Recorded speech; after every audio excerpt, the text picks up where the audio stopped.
Oke, kita langsung aja. Kita sebagai manusia yang masih hidup di dunia ini, ternyata selain memiliki kebutuhan pokok, diantaranya kita pasti perlu makan, minum, pakaian, ya, bahkan pendidikan. Ada juga kebutuhan zaman now yang namanya kebutuhan healing, ya. Pasti semua suka jalan-jalan, ya, kebutuhan healing. Ternyata ada kebutuhan dasar lainnya yang sangat penting, yaitu kebutuhan akan keberadaan orang lain. Sama-sama katakan keberadaan orang lain. Manusia diciptakan sebagai makhluk sosial. Dia perlu persekutuan, dia perlu komunitas, dia perlu terhubung atau terkonek dengan manusia lainnya. Jadi cepat atau lambat kita tuh pasti dan akan memerlukan orang lain. Tapi jangan lupa, di balik itu kita juga diperlukan oleh orang lain. Oleh karena itu tentunya kita perlu punya komunitas. Kita perlu terhubung satu dengan yang lain. Mungkin ada yang gak setuju. Oh ada kok Caca, orang yang hidup sendiri kelihatannya bahagia-bahagia saja. Ya, dia penuh dengan fasilitas, dia penuh dengan senyuman. Saya mau katakan orang tersebut sedang melakukan namanya self-denial. Dia menolak keberadaannya sebagai seorang manusia. Karena sifat natur manusia, sifat aslinya, dia itu perlu orang lain. Mungkin dia bisa tersenyum, mungkin dia bisa bahagia kelihatannya ya, kelihatan dari luar seperti itu. Tetapi di dalamnya saya percaya dia mengalami namanya kesendirian atau kesepian. Oleh karena itu kita perlu orang lain dan kita juga diperlukan oleh orang lain. Sama-sama kita belajar dari kitab Kejadian 2 ayat 18 sampai 20. Kejadian 2 ayat 18 sampai 20, Bapak Ibu baca yang genap saja, saya baca yang genap, Bapak Ibu baca yang ganjil aja. 18. Tuhan Allah berfirman, tidak baik kalau manusia itu seorang diri saja. Aku akan menjadikan penolong baginya yang sepadan dengan dia. Ayat 19, 1, 2, dan 3.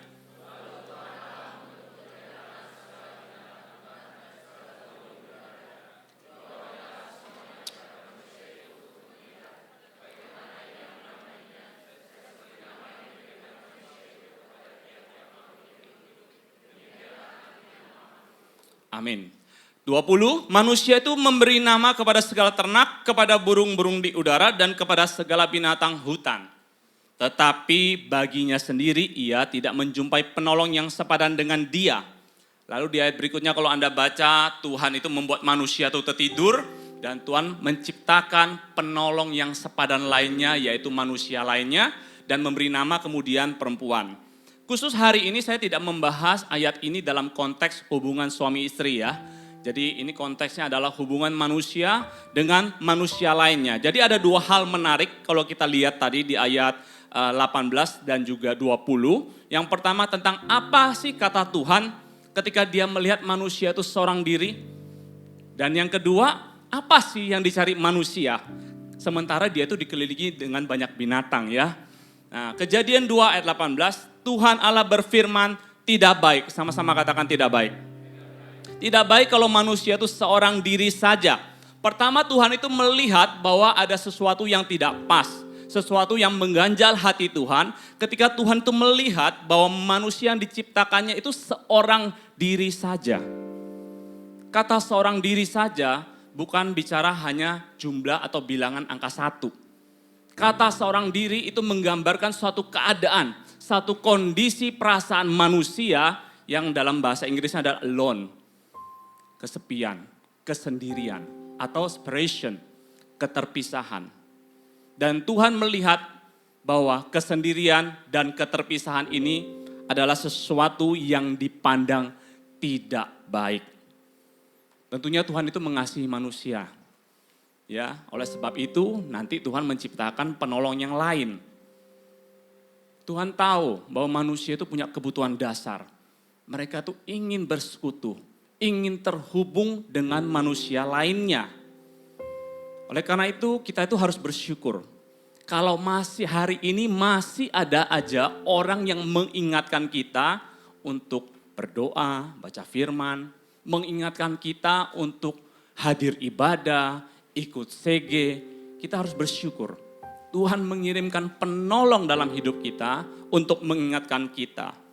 Jadi Tuhan itu melihat bahwa tidak baik kalau manusia seorang diri saja.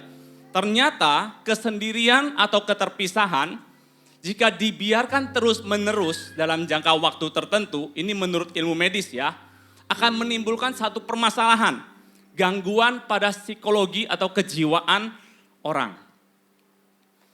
Orang sehat atau orang normal, ya kalau dipisahkan dari komunitas atau diisolasi lah, diputus hubungannya dengan manusia lain, nggak bisa terkonek dengan manusia lain, baik secara fisik maupun secara online ya, bisa dipastikan kejiwaannya akan terganggu.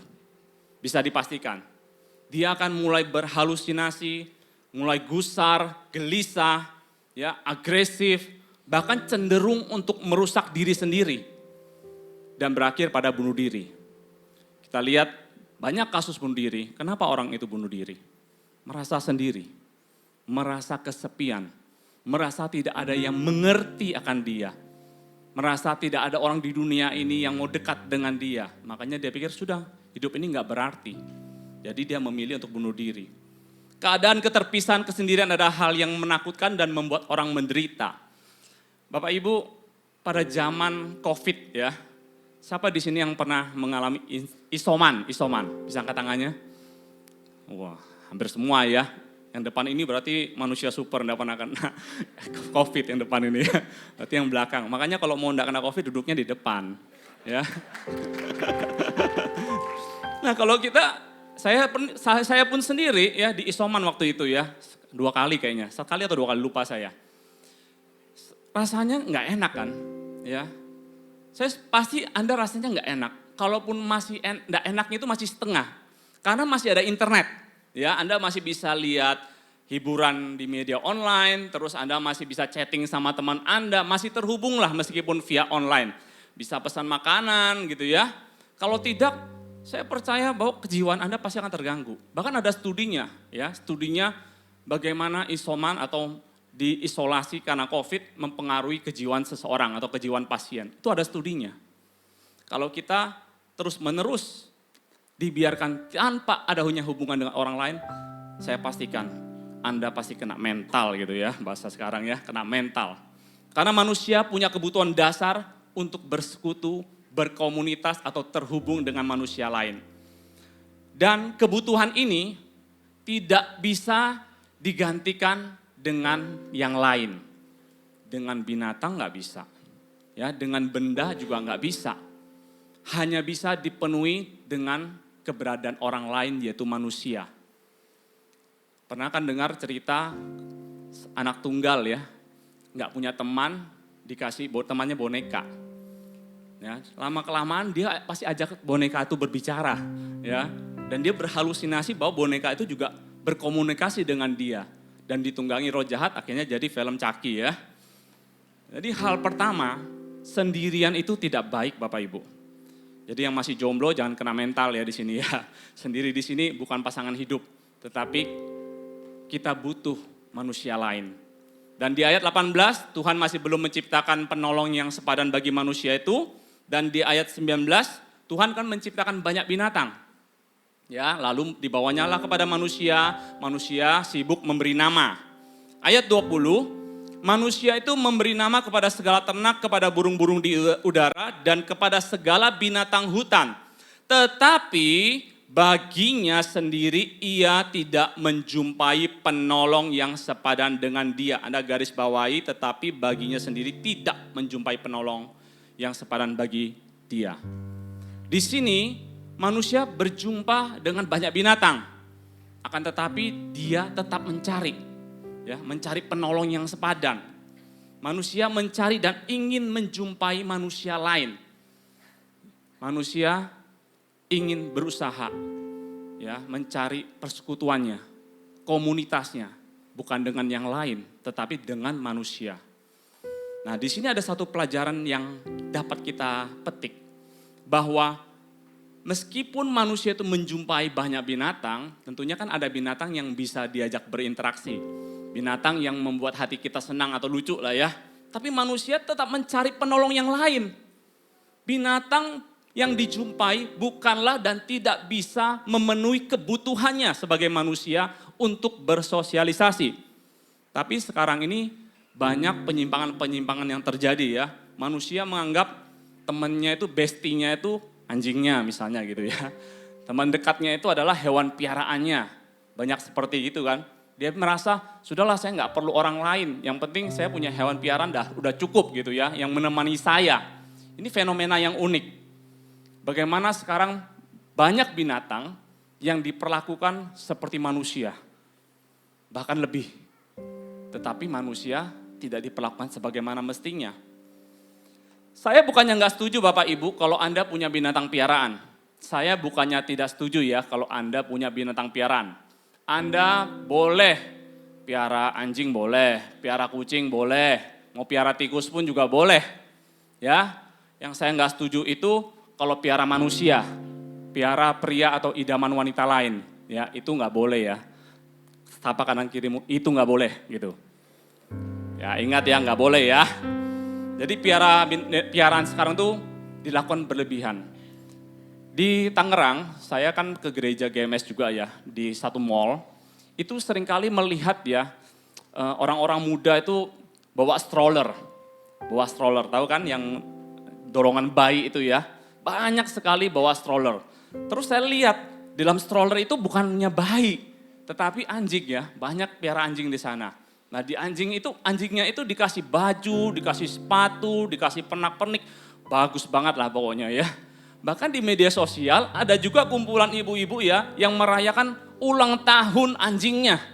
Ya, dia mengundang anjing-anjing lain untuk hadir merayakan ulang tahun anjingnya. Bahkan saya pernah baca di satu media bahwa ada seorang usahawan ya, pengusaha membuat surat wasiat.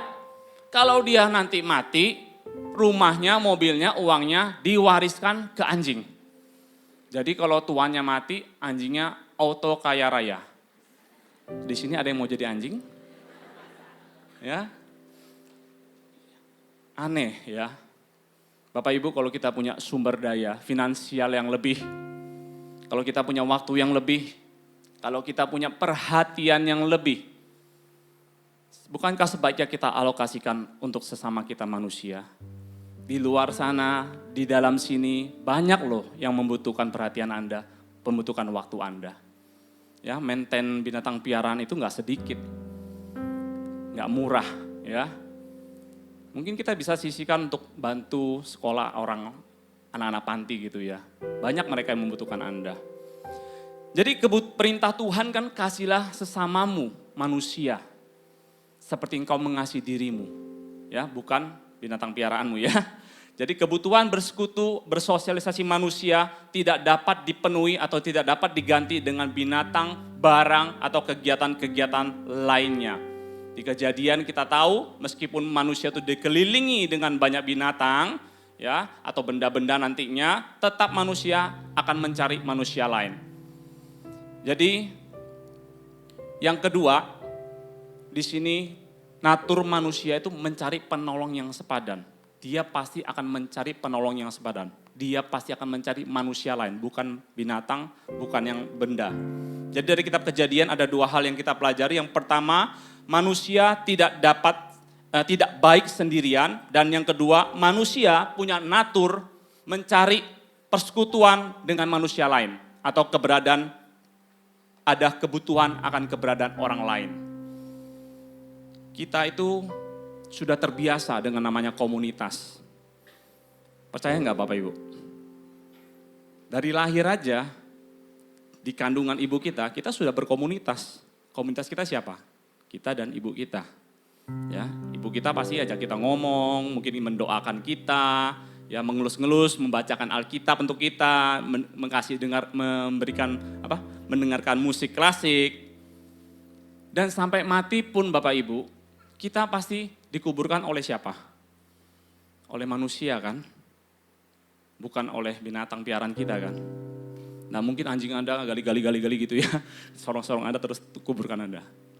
Kita perlu orang lain. Kita tidak akan bisa terlepas dari keberadaan orang lain. Jadi mau gak mau, ada hukum kehidupan yang harus kita sadari, Ini Anda boleh catat. Ya. Yang pertama, yang sudah di luar kepala Anda, kita perlu orang lain. Sama-sama katakan kita perlu orang lain. Kita perlu orang lain itu semua orang tahu. Semua orang sadar. Kita manusia nggak bisa hidup tanpa orang lain. Yang kedua, yang sama dengan itu, kita juga diperlukan oleh orang lain. Sama-sama katakan kita juga diperlukan orang lain. Katakan kanan kiri Anda, kamu loh diperlukan orang lain. Sebagaimana Musa dan Harun kan, ya Musa perlu Harun. Dia nggak bisa ngomong, dia peta lidah, kaku, gagu gitu ya. Harun pintar ngomong. Jadi untuk ngomong sama Firaun, Musa minta tolong Harun. Tetapi untuk membuat tanda-tanda heran, tanda-tanda ajaib, Harun perlu Musa karena otoritasnya di Musa. Termasuk Tuhan Yesus. Ketika Tuhan Yesus itu memerintahkan mengutus murid-muridnya untuk memberitakan Injil, untuk melayani orang di luar sana, diutusnya beberapa orang. Berdua kan? Ya. Kita perlu orang lain. Dan yang sama dengan itu, kita juga diperlukan oleh orang lain. Kalau kita sadar ini, kita harus, kalau kita mau mendapat perlakuan yang baik dari orang lain, kita pun harus memperlakukan orang lain dengan baik. Lukas 6 ayat 31, dan sebagaimana kamu kehendaki supaya orang perbuat kepadamu, perbuatlah juga demikian kepada mereka yang percaya, katakan amin.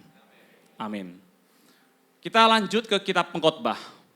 Ini ada sebuah nasihat ya, dari raja yang penuh hikmat, bagaimana manusia itu saling membutuhkan. Kitab Pengkhotbah 4 ayat 9 sampai 12. Anda baca yang ganjil, saya baca yang genap. Baca dengan suara yang terbaik ya. 1, 2, dan 3.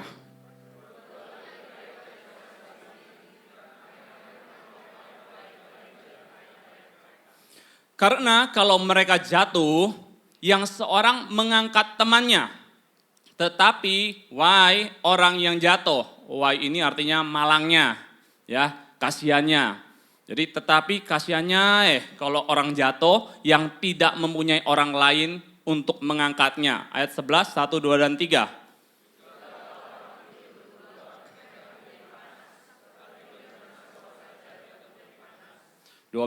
Dan bila mana seorang dapat dialahkan itu ditindas, ditekan, atau dikalahkan.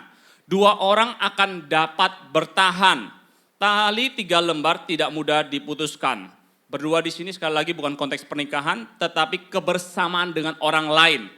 Atau kebersekutuan. Bisa berdua, bisa bertiga, bisa lebih dari itu. Kitab Pengkhotbah 4 menuliskan begitu banyak keuntungan, begitu banyak kelebihan, kebaikan kalau kita itu punya persekutuan, kalau kita itu terhubung dengan manusia lain. Kita bisa bekerja sama, upah kita menjadi lebih baik, ya. Kalau kita berpartneran dengan banyak orang, pasti banyak masukan, banyak pertimbangan, dan ini membuat kita lebih baik tentunya.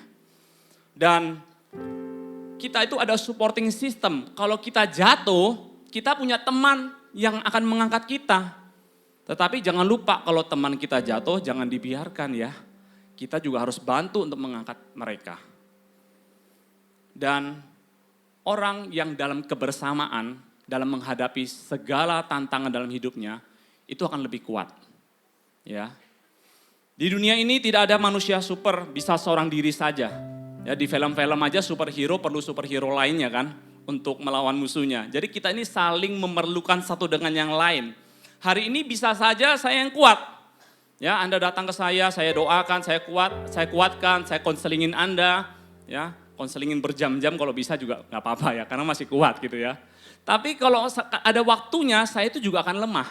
Saya perlu Anda untuk mendoakan dan menguatkan saya. Dengan demikian, kita itu sedang menjalankan hukum Kristus loh Bapak Ibu. Di Galatia 6 ayat 2, bertolong-tolonglah menanggung bebanmu, demikianlah kamu memenuhi hukum Kristus.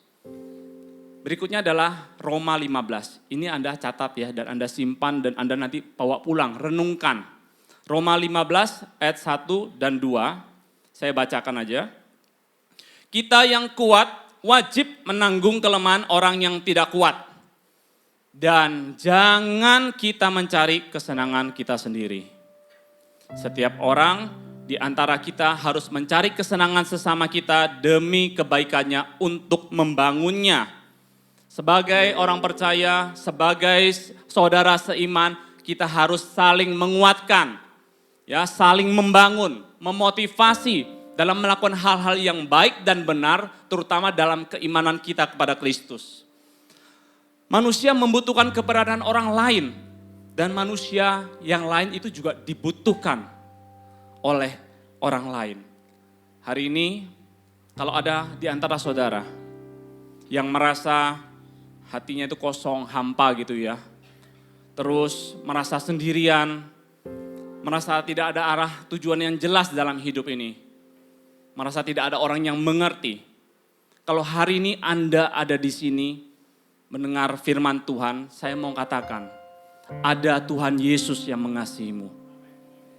Dan ada kami, saudara seimanmu yang juga mengasihimu. Sama-sama katakan kanan kiri Anda, ada kami saudaramu. Jika ada di antara saudara yang merasa lemah tidak berdaya, mengalami pergumulan hidup yang begitu hebat, yang begitu menekan, sehingga saudara sudah mau menyerah, bahkan Anda sudah putus asa ya. Merasa berjalan di padang pasir sendirian, nggak tahu mau kemana, nggak tahu harus bagaimana. Saya mau katakan, ada Tuhan Yesus yang mengasihimu. Dan ada kami, saudara-saudara seimanmu di tempat ini yang juga mengasihimu. Ingatlah, dalam kitab Kejadian Tuhan mengatakan tidak baik kalau manusia itu seorang diri saja. Tuhan akan membuat penolong yang lain. Tuhan sudah menyediakan gerejanya. Tuhan sudah menyediakan orang-orang percaya yang ada di tempat ini sebagai penolong sepadanmu. Sekali lagi, ada Tuhan Yesus yang mengasihimu. Dan ada kami, saudara-saudara seimanmu, yang juga mengasihimu. Oleh karena itu datanglah kepada Tuhan Yesus.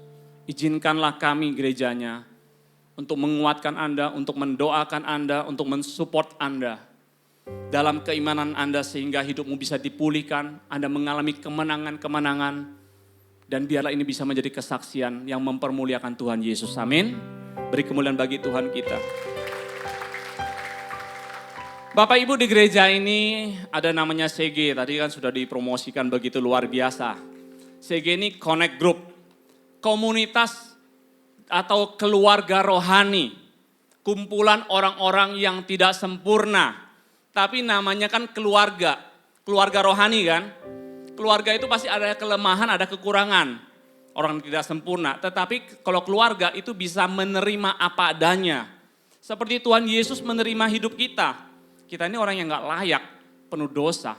Tapi karena begitu besar kasih Tuhan, Dia menerima kita apa adanya. Dia mau menyelamatkan kita. Demikian juga di dalam CG. Kita tuh harus saling menerima satu dengan yang lain. Memang kumpulan orang tidak sempurna. Tetapi adalah orang-orang yang bersama-sama mau belajar untuk disempurnakan.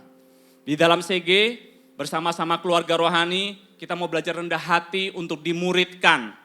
Ya, bersama-sama belajar firman Tuhan agar kerohanian kita juga bertumbuh dan berbuah. Di dalam CG, kita bisa belajar bersama-sama saling memberkati, ya, saling menjadi berkat, menguatkan, membangun dalam kebenaran firman Tuhan. Dalam CG, kita bisa belajar saling melayani, ya, melayani itu enggak susah kok. Melayani itu dari hal-hal sederhana. Namun nanti kita akan keluar juga untuk melayani orang-orang di luar sana. Jadi CG itu juga bukan hanya di dalam saja, maksudnya kumpulan orang percaya saja. Tetapi Tuhan bisa pakai CG untuk menjangkau orang-orang di luar sana yang belum mengenal Tuhan. Amin. Jadi saya mau katakan Anda tidak sendiri. Dan Anda tidak akan dibiarkan seorang diri. Tuhan membuat penolong lain bagimu. Anda berharga di mata Tuhan. Dan jangan lupa bahwa kami akan dengan penuh sukacita mengundang Anda menjadi bagian daripada keluarga rohani di gereja ini. Amin.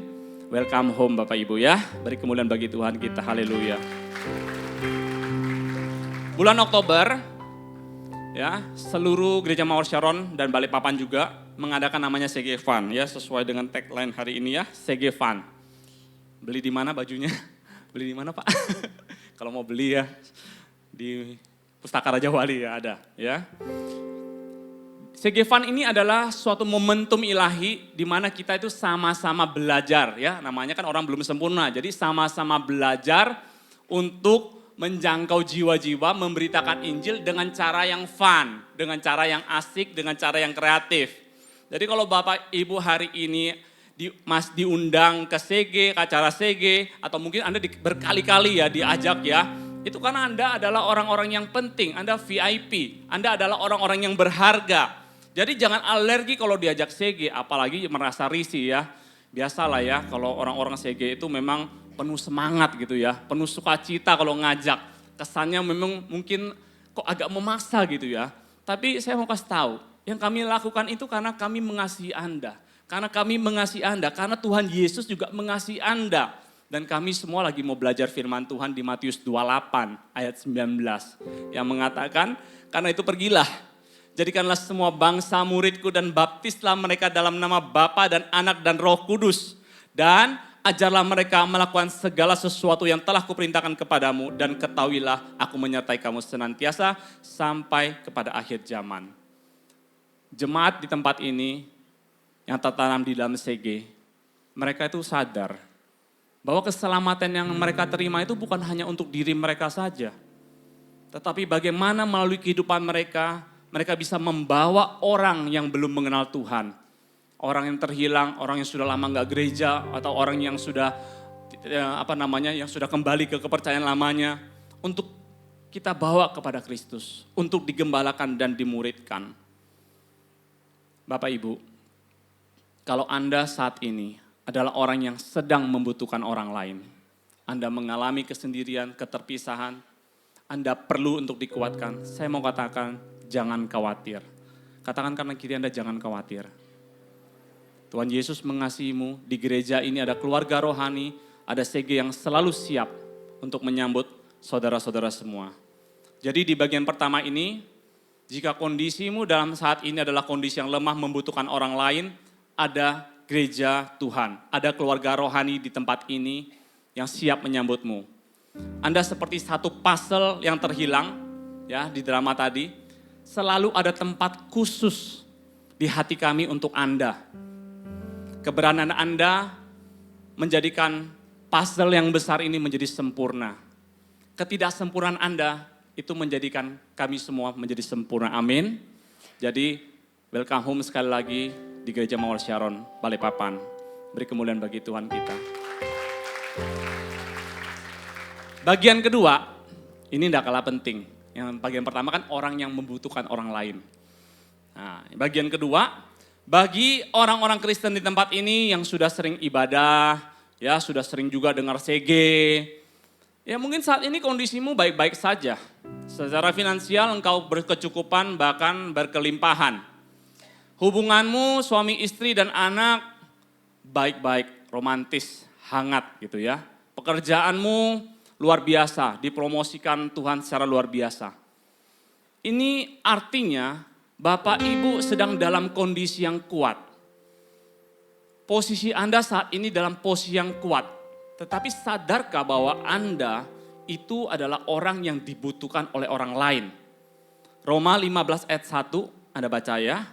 Roma 15 ayat 1 dengan suara nyaring. 1, 2, dan 3.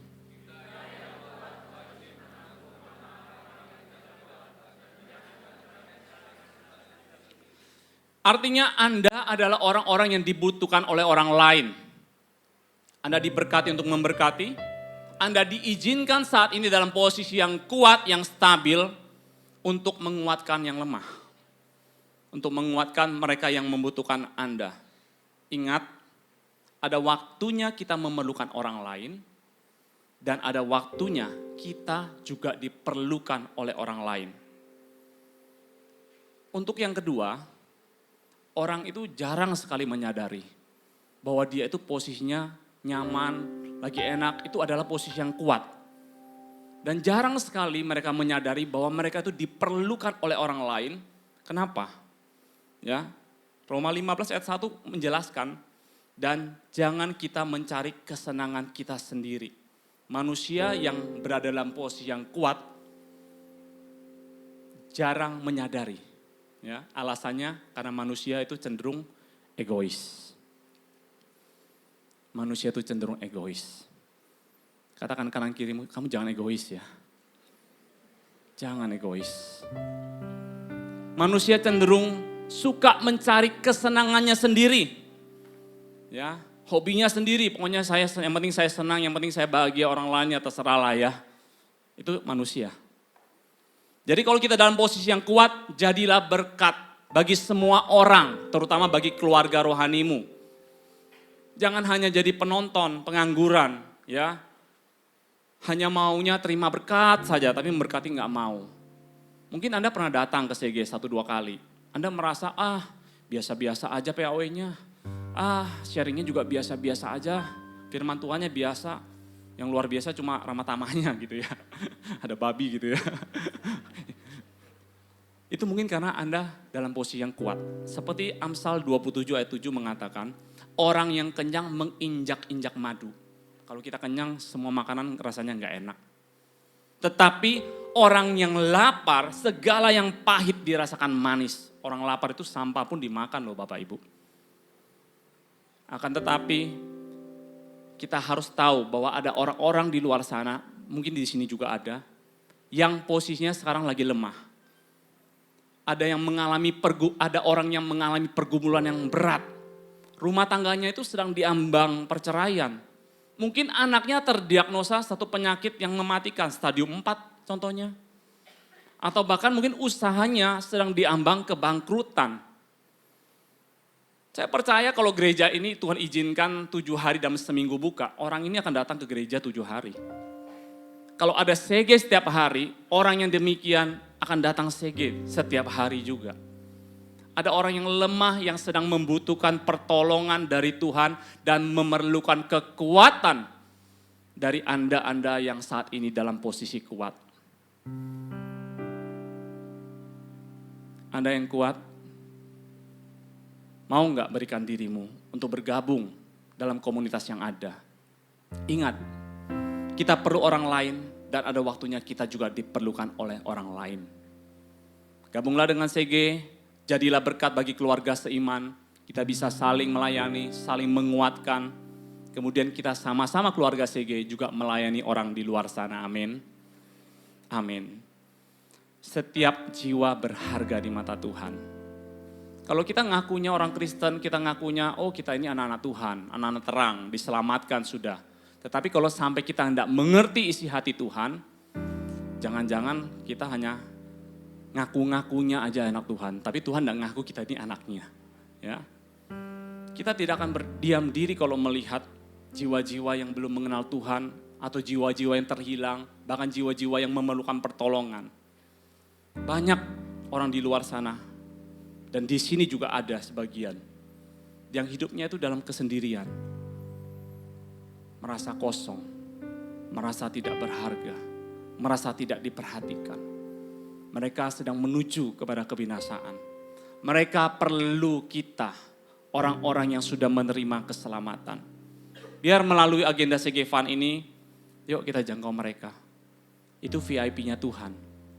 Itu VIP-nya kita. Kalau Anda bingung gimana sih cara jangkau mereka, gabung CG. Nanti di CG itu diajarin, ya sama-sama keluarga rohani, sama-sama kita menjangkau jiwa untuk membawa kepada Kristus.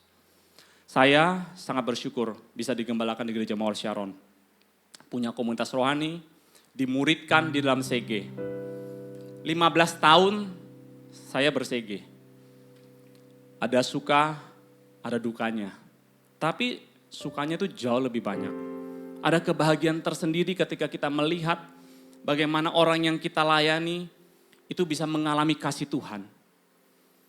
Memberi dirinya kepada Kristus dan dibaptis. Ada sukacita sendiri melihat bagaimana dia bertumbuh, mau dimuridkan, karakternya diubahkan, keluarganya dipulihkan. Dan dia mau dimuridkan dan menjadi pemimpin yang mengembalakan orang lain. Ada sukacita sendiri. Ada sukacita yang luar biasa ketika kita melihat bagaimana anak-anak yang kita bawa kepada Kristus, orang-orang yang kita bawa kepada Kristus, mereka menghasilkan buah. Mereka juga membawa keluarga-keluarga lainnya untuk mengenal Yesus. Ada sukacita ketika kita didatangin sepasang keluarga yang hubungan rumah tangganya berdarah-darah, sudah diambang perceraian dan susah dipulihkan.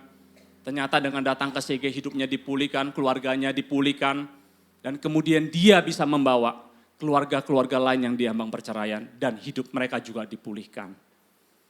Banyak sekali sukacita yang luar biasa yang tidak bisa dinilai dengan uang. Kalau Anda mau cari kebahagiaan, carilah kebahagiaan yang demikian, melihat bagaimana orang diubahkan, dipulihkan melalui pelayanan Anda. Gak usah cari kebahagiaan yang lain di dunia ini. Dukanya ada, harus fair. Ya, ada suka pasti ada duka. Ini bagi Ko Caca ya, bagi saya ya, dukanya.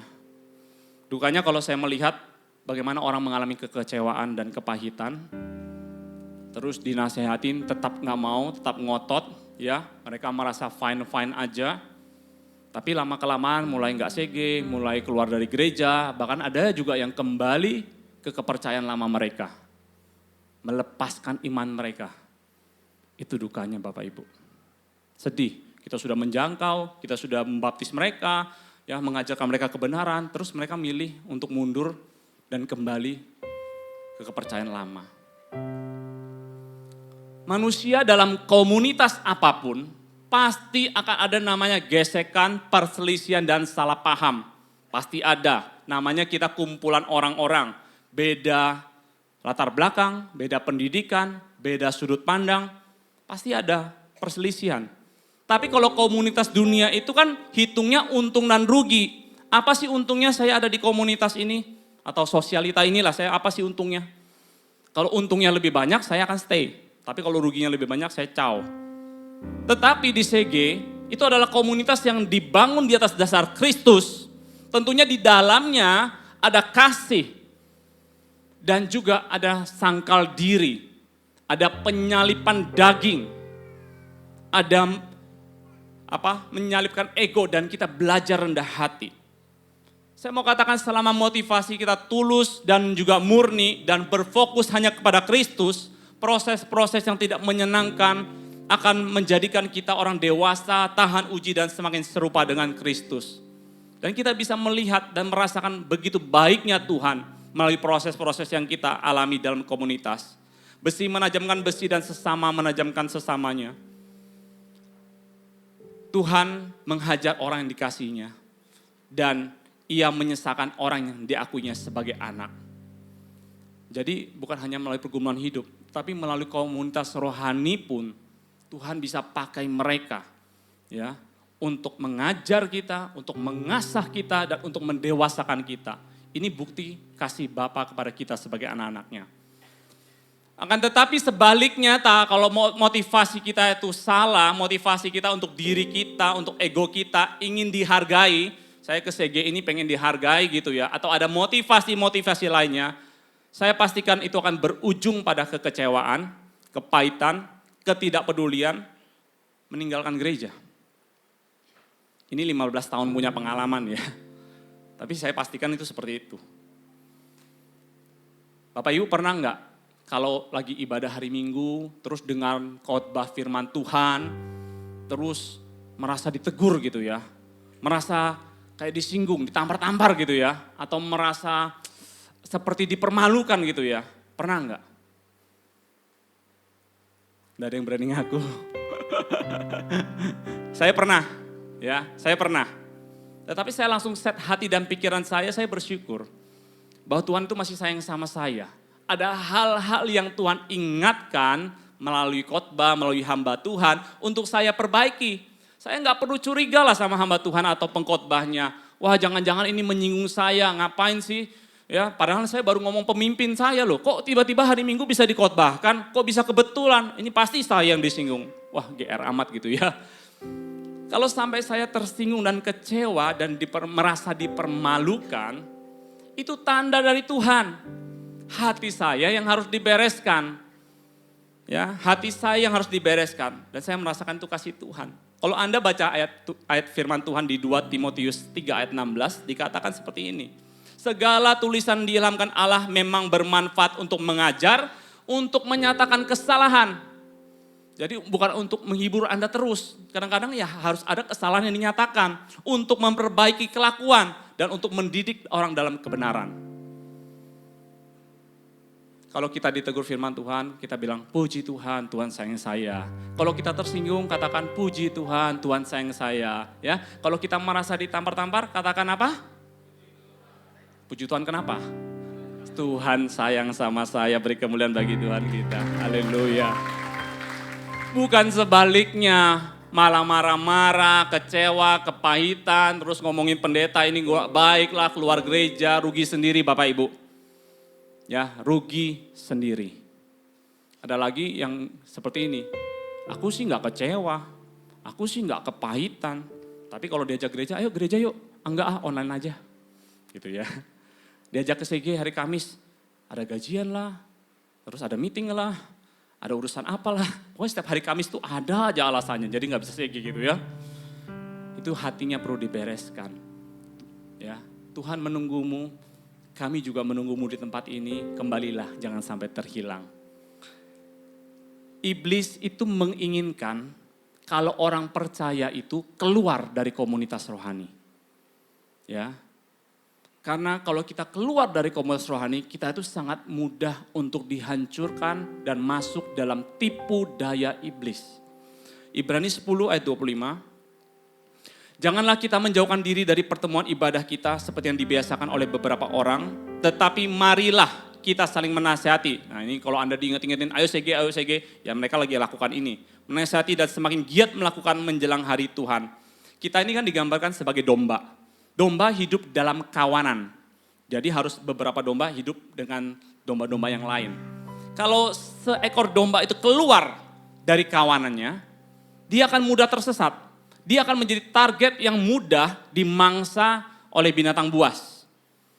Terus tingkat kebertahanan hidupnya jauh lebih rendah dibanding dia itu ada di dalam komunitas. Makanya Ibrani mengatakan jangan jauhkan dirimu dari pertemuan ibadah. Ibadah hari Minggu, ibadah CG, perkumpulan doa, jangan jauhkan dirimu dari keluarga rohani. Saya mau sharing, ini tentang istri saya. Mumpung dia nggak sini kita bicarakan dia ya. 2008, saya pertama kali ikut CG 2008, istri saya belum mau ikut CG. Istri saya belum sungguh-sungguh di dalam Kristus. Jadi setiap kali saya ajak CG dia selalu menolak. Ya, nggak ada waktu lah. Dari pagi sampai siang udah kerja, terus malam itu ya waktunya untuk anak-anak. Ya jujur kondisinya mungkin saat itu fine aja, baik-baik aja, lagi bahagia-bahagia ya. Banyaknya orang seperti itu, nggak perlu merasa tidak perlu komunitas. Ya, dia merasa oke-oke aja gitu. November 2008, sebelumnya, tapi keluarga CG itu selalu kalau ketemu sama dia ngajakin, ayo CG ya jangan lupa CG, ayolah CG ya jangan lupa CG. Itu setiap kali ketemu ngomongnya itu aja. Jadi dia tuh selalu merasa risih, dia selalu komplain sama saya. Ngapain sih saya ini diajak-ajakin terus? Ya, saya kan nggak mau gitu loh, risih rasanya. Tapi November 2008, anak kami yang kedua itu meninggal dunia. Kami sedih. Istri saya itu jauh lebih sedih ya, namanya ibu-ibu ya, pasti jauh lebih sedih. Tetapi disitulah istri saya merasakan kasih Bapa. Kok bisa? Kenapa? Kok bisa dia merasakan kasih Bapa di dalam kesedihannya? Karena ada keluarga CG yang Tuhan kirim ke rumah kami, mengadakan ibadah penghiburan. Dia dikuatkan melalui firman Tuhan, dikuatkan melalui sharing, dikuatkan melalui doa-doa. Di situ dia merasakan kasih Tuhan. Dia mengambil keputusan untuk dibaptis, dimuridkan di dalam CG, dan aktif melayani. Ada waktunya istri saya itu perlu orang lain. Dan ada waktunya istri saya juga diperlukan oleh orang lain. Ada satu ketika seorang ibu, bukan jemaat gereja ini, juga kehilangan anak Bapak Ibu. Ya sama kasusnya sama kami. Tapi parah ibu ini. Karena bukan hanya sedih, depresi, menyalahkan diri sendiri. Jadi kayak membodoh-bodohin diri sendiri sampai memukul-mukul dirinya. Istri saya datang, ketemu dengan ibu ini. mendoakan, menguatkan, dan sharing apa yang dia alami bersama Tuhan ketika dia mengalami pergumulan juga. Dan ibu ini dikuatkan. Ada waktunya kita perlu orang lain. Ada waktunya kita itu diperlukan oleh orang lain. Sekarang istri saya di Tangerang. Ya, dia juga lagi sibuk CG Fund. Hari ini pergi bersama-sama keluarga CG dan VIP mengunjungi panti jompo, 80 orang. 80 orang banyak ya, 80 orang. Jadi tadinya istri saya itu yang merasa risih diajakin ke CG, sekarang dia buat orang lain risih gitu ya. Di WA-in, ayo ayo ikut kapan CG, kapan ikut acara. Tapi dia tahu apa yang dia lakukan ini adalah karena dia mengasihi Tuhan dan mengasihi jiwa-jiwa. Yang dia lakukan ini adalah kebenaran dan kebaikan. Oleh karena itu jemaat yang tertanam di CG yang hari ini sedang mengikuti kegerakan CG Fund. Saya mau katakan jangan putus asa. Katakan kanan kiri Anda jangan putus asa. Ya, selalu ajak orang itu ke CG. Ditolak sekali, 2 kali itu mah biasa. Jangan takut ditolak. Yang kamu lakukan itu sudah benar. Ya, kenakanlah kasih, jangkaulah jiwa yang sebanyak-banyaknya untuk kemuliaan Tuhan.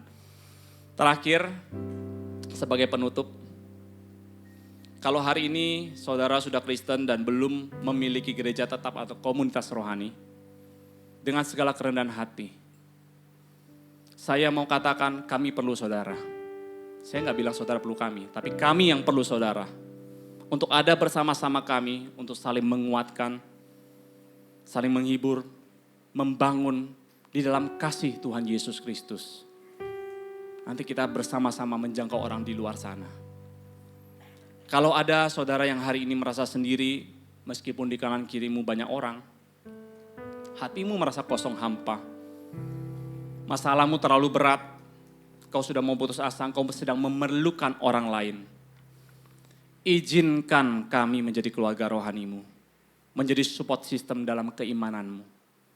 Nanti di CG kita belajar bersama-sama untuk saling menguatkan dan mendoakan. Dan saya percaya hidup Anda akan diubahkan dan dipulihkan dan menjadi berkat bagi orang lain. Amin.